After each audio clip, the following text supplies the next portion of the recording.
When I find myself in times of trouble, Mother Mary comes to me, speaking words of wisdom, "Let it be." These iconic words from the Beatles carry a profound truth, one that aligns perfectly with Buddhist philosophy.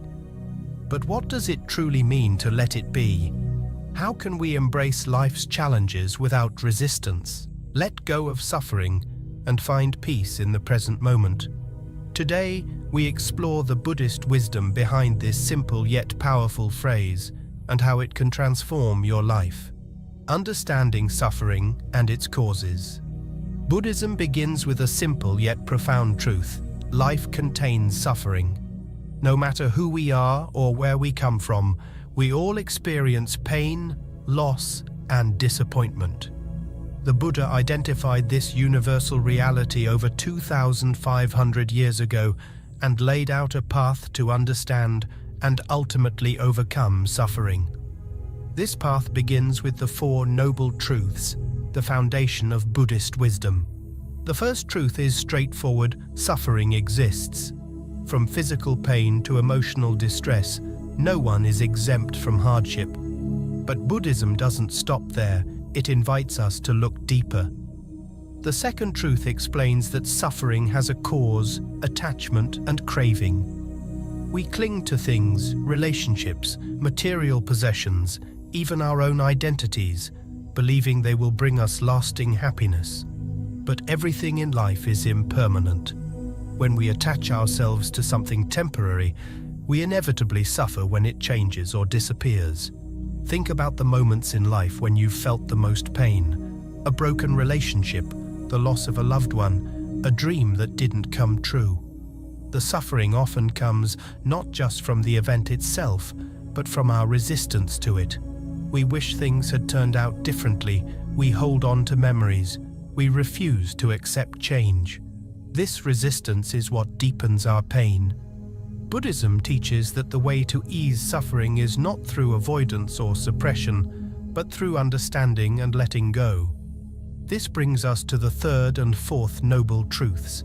There is a way to end suffering, and that way is the Eightfold Path, a set of guiding principles that help us live with wisdom, ethical conduct, and mental discipline. But before we dive into solutions, we must first acknowledge where we are. Imagine standing in a dark room. If you try to fight the darkness, nothing changes. But if you turn on a light, everything becomes clear. Recognizing suffering is like turning on that light. It allows us to see our reality and take the first step toward freedom. So, what does this have to do with Let It Be? The song reminds us that, in moments of difficulty, wisdom whispers, "Accept what is, let go of what was, and trust in what will be." Buddhism offers the same message. Instead of resisting pain, we acknowledge it. Instead of clinging to what we cannot control, we release it. By understanding suffering and its causes, we begin to break free from the cycles of pain that keep us trapped. And as we continue on this journey, we'll explore how to truly embrace impermanence, cultivate mindfulness, and live with a heart that is open, free, and at peace. The nature of impermanence. If there's one undeniable truth about life, it's that everything changes. The seasons shift, people come and go, our thoughts and emotions rise and fall like waves in the ocean. Yet, despite knowing this, we often resist change.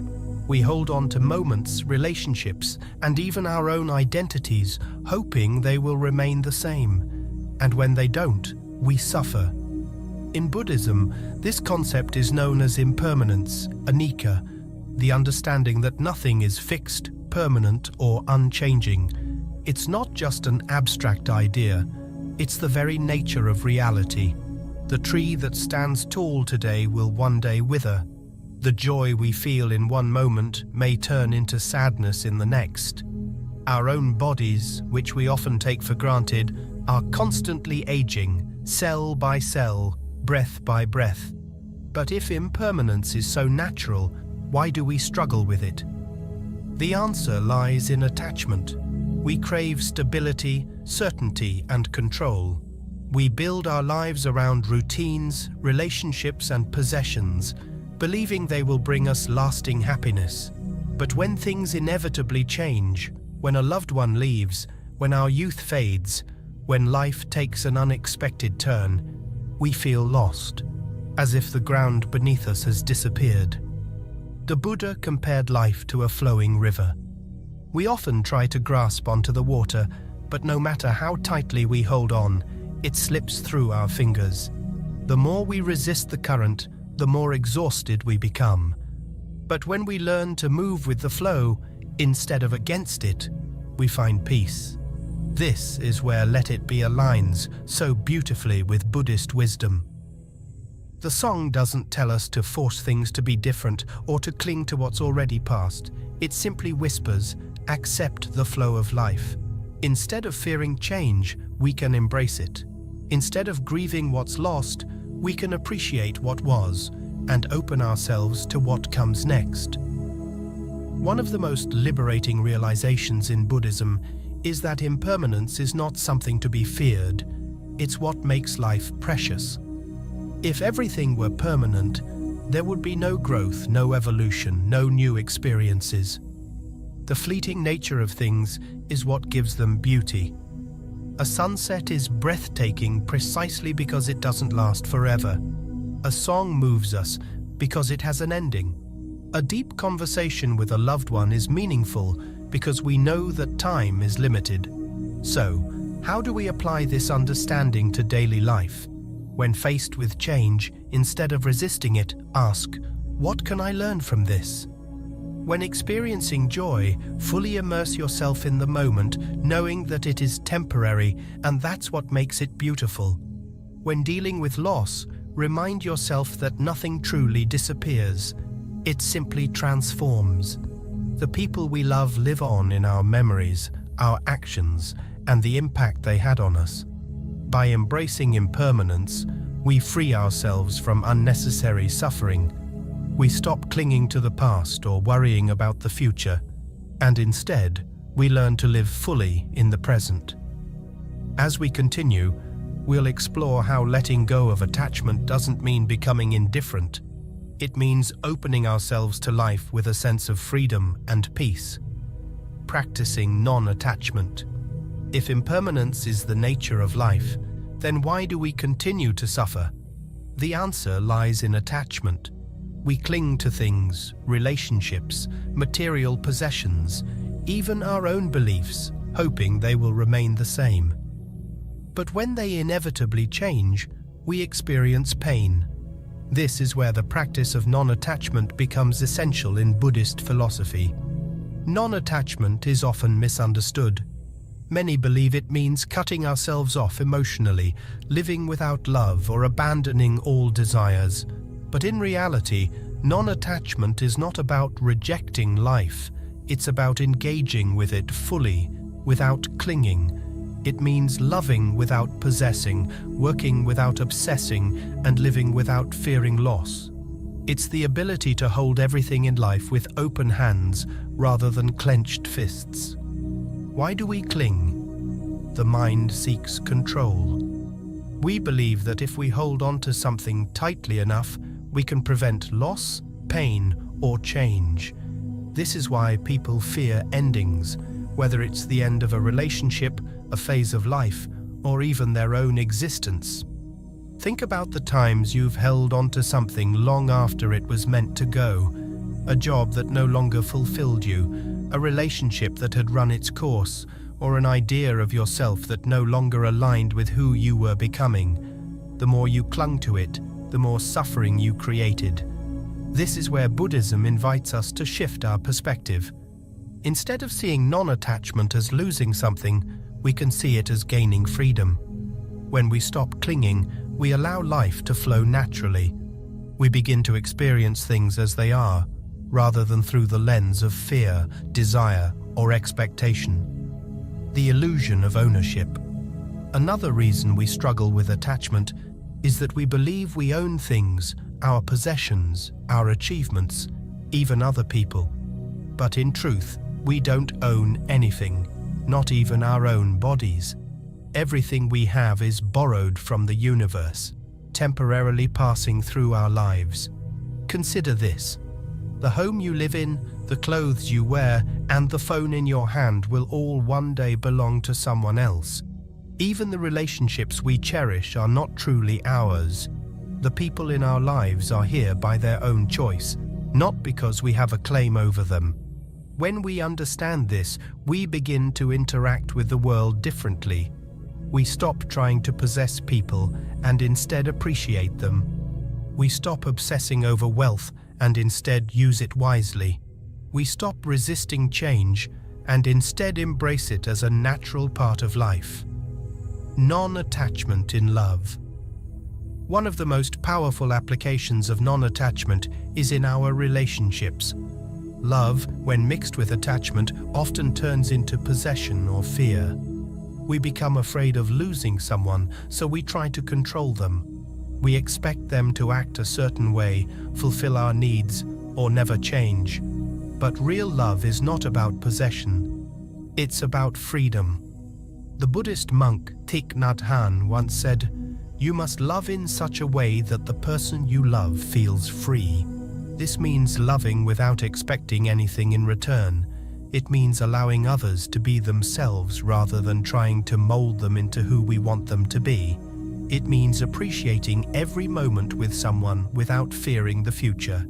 Imagine a bird landing on your hand. If you try to hold on to it, it will struggle and eventually fly away. But if you let it rest freely, it may choose to stay for a while. Love works the same way. The tighter we grip, the more we suffocate it.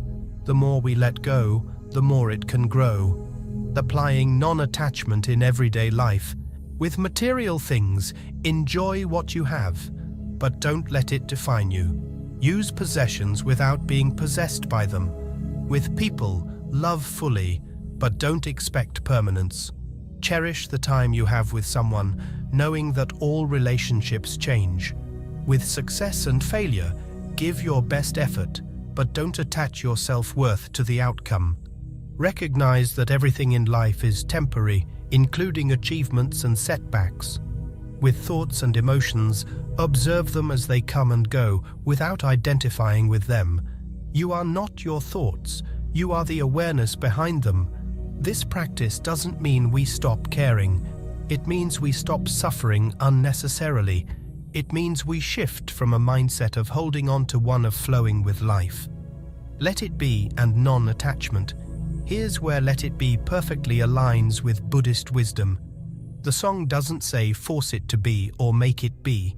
It simply says let it be. This is the essence of non-attachment. When life brings pain, instead of resisting it, we acknowledge it. When things change, instead of fighting it, we adapt. When we love, instead of clinging, we appreciate. By practicing non-attachment, we don't become cold or indifferent. We become free. We engage with life more deeply, love more fully, and experience peace that is not dependent on circumstances. As we move forward, we'll explore another key ingredient in this journey: patience and acceptance. The ability to trust the unfolding of life, even when things don't go as planned. Cultivating patience and acceptance. In a world that moves faster every day, patience is often seen as a luxury. We want immediate answers, instant results, and quick solutions to our problems. But life doesn't always work that way. No matter how much we try to control events, delays happen, challenges arise, and things often take longer than we expect. Buddhism teaches that patience and acceptance are essential for inner peace. The more we resist the natural flow of life, the more suffering we create for ourselves. Instead of constantly struggling against reality, we can learn to embrace it as it is. Why do we struggle with patience? At the root of impatience is attachment to expectations. We have a mental image of how things should be, how fast we should succeed, how quickly people should change, how soon we should get what we want. And when reality doesn't match our expectations, we become frustrated. Think about the last time you felt impatient. Maybe you were stuck in traffic, waiting for a response from someone, or struggling with personal growth. What was really causing your frustration? It wasn't the situation itself, but your desire for it to be different. Impatience is a form of resistance. It's the mind saying, "This moment isn't good enough. I need the next one to be better." But when we live this way, we are constantly waiting for happiness instead of experiencing it. Acceptance, the path to freedom. One of the greatest teachings in Buddhism is that suffering comes not from what happens, but from our resistance to it. When we resist reality, we create inner turmoil. But when we accept things as they are, we find peace. This doesn't mean we stop striving for change or improvement. It simply means that instead of fighting against what is, we learn to work with it. Take, for example, the frustration of waiting in line. You have two choices: resist the situation, get angry, check your phone repeatedly, complain in your mind. Does it make the line move faster? It only makes you suffer more.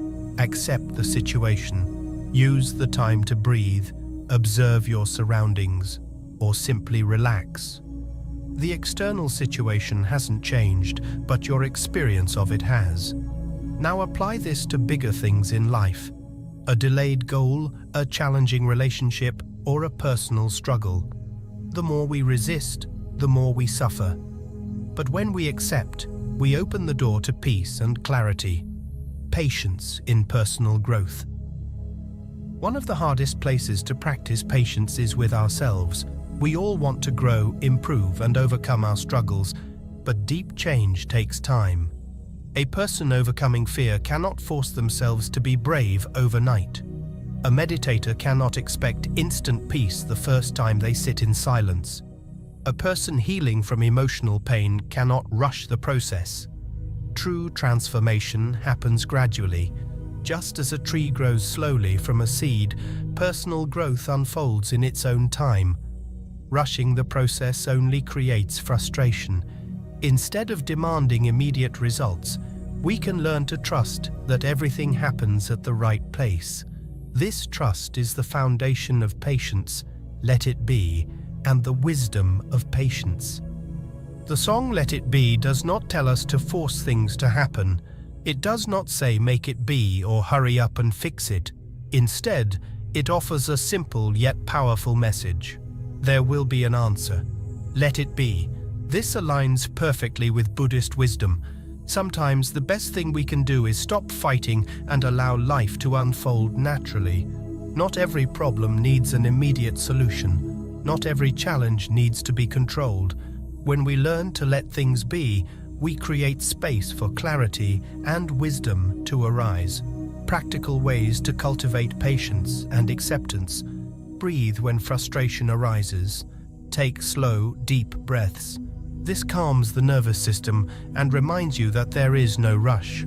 Shift your perspective. Instead of seeing delays as obstacles, see them as opportunities to practice peace. Observe instead of reacting.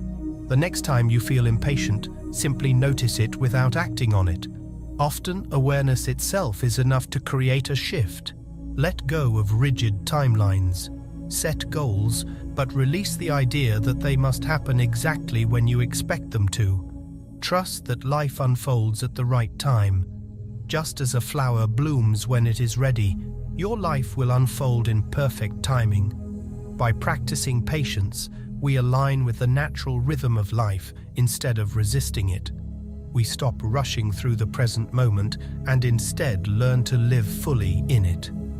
In the next chapter, we'll explore the key to staying present. Mindfulness. The ability to experience each moment without attachment or resistance. The power of mindfulness. If patience and acceptance allow us to stop resisting life, mindfulness is what allows us to fully experience it. We spend so much of our lives lost in thought, rehashing the past, worrying about the future, or distracting ourselves from the present moment. But true peace Clarity and wisdom can only be found here and now. Buddhism teaches that mindfulness, the practice of being fully present, is the key to breaking free from suffering and experiencing life as it truly is. The mind's endless chatter. Have you ever noticed how often your mind pulls you away from the present moment? You might be eating a meal, but instead of tasting the food, you're thinking about what you need to do later. You might be listening to a friend, but instead of really hearing them, your mind is planning what you'll say next. This constant mental noise keeps us disconnected from reality. We live in our thoughts rather than in the world around us. And when our thoughts are filled with worries, regrets, or judgments, we suffer unnecessarily. Mindfulness is the antidote to this distraction. It is the practice of simply being aware of what is happening right now without judgment or resistance. When we are mindful, we fully engage with life. We taste our food, listen deeply, and experience each moment as it unfolds. Why is mindfulness so powerful? Mindfulness transforms our experience of life in 3 key ways. It breaks the cycle of automatic reactions.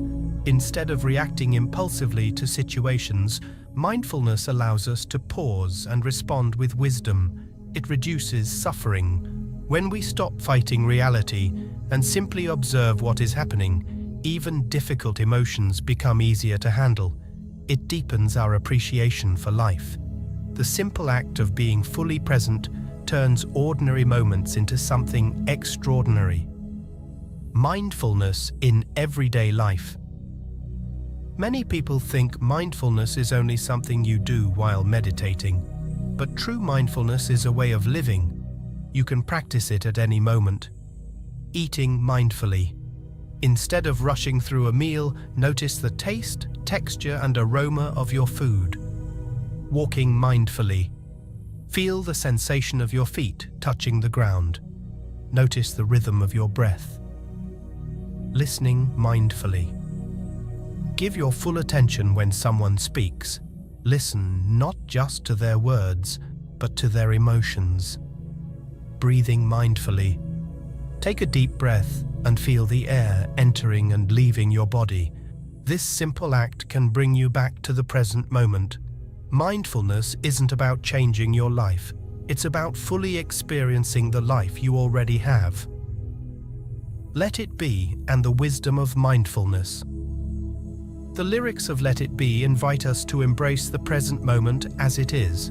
They don't say overanalyze it, fix it immediately, or stress about it. They simply say, let it be. When we practice mindfulness, we stop resisting reality. Instead of being lost in thought, we become fully engaged with what is happening right now. Mindfulness teaches us that the past is gone. We cannot change it. The future is uncertain. We cannot control it. The present is all we have, and it is enough. By learning to be here now, we free ourselves from unnecessary suffering. We stop getting caught in regrets or anxieties and instead find peace in simply experiencing life. In the next chapter, we will explore an even deeper level of this practice: renunciation, the art of letting go of what no longer serves us. The path of renunciation. If non-attachment teaches us to hold life with open hands and mindfulness helps us experience the present moment fully, renunciation is the conscious choice to let go of what no longer serves us. In the West, the word renunciation often carries a negative connotation. It may bring to mind images of monks giving up all possessions or people abandoning worldly life. But in Buddhism, renunciation is not about deprivation. It is about freedom. It is about choosing to release what weighs us down so that we can live with greater clarity, peace, and purpose. Why is letting go so hard? We hold on to many things: possessions, relationships, identities, beliefs, often without realizing that they are sources of suffering. Why? Because we equate them with security, comfort, or happiness. We cling to material things, believing they define our worth. We hold on to toxic relationships because we fear loneliness. We refuse to let go of old grudges, replaying past hurts in our minds. We resist change, even when it's necessary, because the unknown feels scary. But Buddhism teaches that clinging is the cause of suffering. When we attach ourselves to things that are impermanent, we set ourselves up for pain. Renunciation is the courageous act of recognizing what no longer serves us and releasing it, not out of rejection, but out of wisdom. Renunciation in everyday life. Renunciation is not just for monks. It is a practice that anyone can apply in daily life. It is about making conscious choices to let go of unnecessary burdens. Letting go of material excess. Do we truly need everything we accumulate? Simplifying our lives creates space for what truly matters. Releasing unhealthy attachments, relationships based on control, dependency, or past wounds keep us trapped in suffering.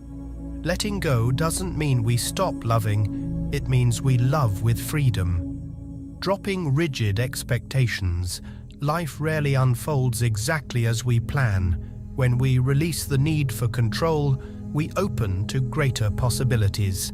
Forgiving and moving forward. Carrying resentment is like holding a burning coal. It only harms the one who holds it. Renunciation means choosing peace over past pain. Every act of letting go brings more freedom. When we stop grasping, we make space for something new. The joy of simplicity. Many great spiritual teachers have spoken about it. The less we are weighed down by unnecessary desires and attachments, the lighter and freer we feel. Think of moments in life when you felt most at peace. Were they times of accumulation and striving, or were they moments of simplicity, presence, and connection? A quiet morning with a cup of tea, a heartfelt talk with someone we love, a silent moment feeling the sun's gentle warmth. Renunciation isn't about losing something, it's about returning to what truly feeds our soul. Let it be, and trust the quiet wisdom in letting go. And even when the night feels cloudy, a light still shines on me. These lyrics from Let It Be remind us that even in hard times, peace is possible if we stop resisting. The song doesn't tell us to hold on, push, or take control. It gently asks us to let go. This is what renunciation truly means. It's knowing that we don't need to cling to life. We can trust, release, and allow things to unfold naturally. True renunciation isn't about walking away from life. It's about being part of it without clinging. It's about living with an open heart and a mind free of burdens. And as we enter our final chapter, we'll look at how to bring these teachings into our daily lives so that letting it be becomes more than an idea. It becomes a way of life, bringing the practice of letting go into everyday living.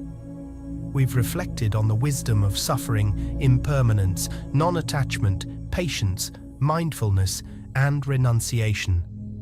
But knowing these things isn't enough. Real change happens when we live these teachings each day. How do we actually live the message of let it be?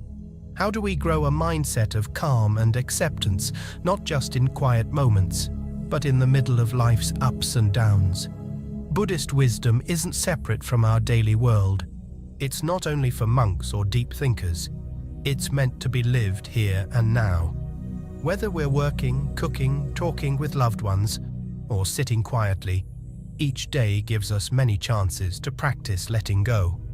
When things don't go as we hoped, instead of resisting, we accept them as they are. When emotions arise, instead of pushing them down or getting lost in them, we watch them with awareness.